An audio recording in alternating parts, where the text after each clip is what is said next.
Bon, depuis longtemps, on sait qu'il y a des échelles extrêmement différentes quand on essaie de comprendre la nature de l'univers.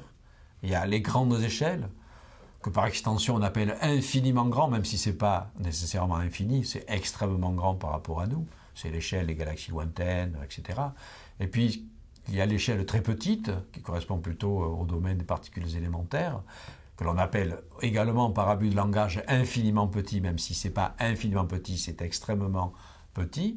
Ce sont deux domaines apparemment largement séparés, en tout cas qui obéissent à des descriptions physiques différentes, puisque pour le très grand, on va utiliser la relativité générale, parce que le très grand, c'est gouverné essentiellement par le phénomène de gravitation, et actuellement, la meilleure théorie sur le marché pour la gravitation, c'est la relativité générale d'Einstein.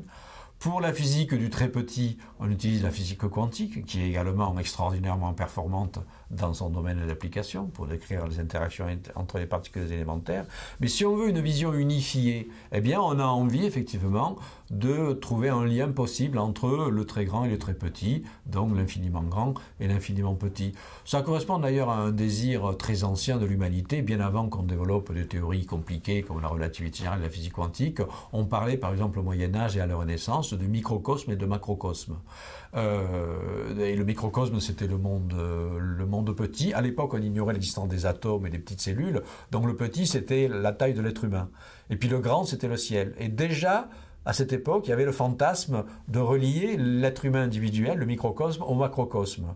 Voilà. Et donc on rentre là aussi dans des hypothèses dont l'hermétisme et l'ésotérisme a fait effectivement ses choux gras pendant longtemps, à essayer de trouver des relations entre le grand et le petit, en reliant l'être humain à des phénomènes cosmiques. L'astrologie, par exemple, fait partie de ces tentatives de lier le petit au grand. Alors évidemment, aujourd'hui, la problématique est complètement différente de l'astrologie. C'est vraiment un véritable défi de la physique que d'essayer de relier dans une théorie cohérente les phénomènes à l'échelle quantique et les phénomènes à l'échelle cosmologique. Et si justement on développe des théories comme les supercordes ou la gravité quantique à boucle, c'est pour essayer de résoudre des questions que l'on ne comprend encore pas bien dans les théories actuelles. Qu'est-ce qui se passe au fond d'un trou noir? Parce qu'au fond d'un trou noir, on a à la fois beaucoup de masse, donc du grand et du petit, parce que c'est très concentré, et même chose au Big Bang. Dans le Big Bang, vous avez la totalité de l'univers, donc quelque chose d'énorme, mais qui est confiné dans une région extrêmement petite. Donc vous avez du très grand et du très petit.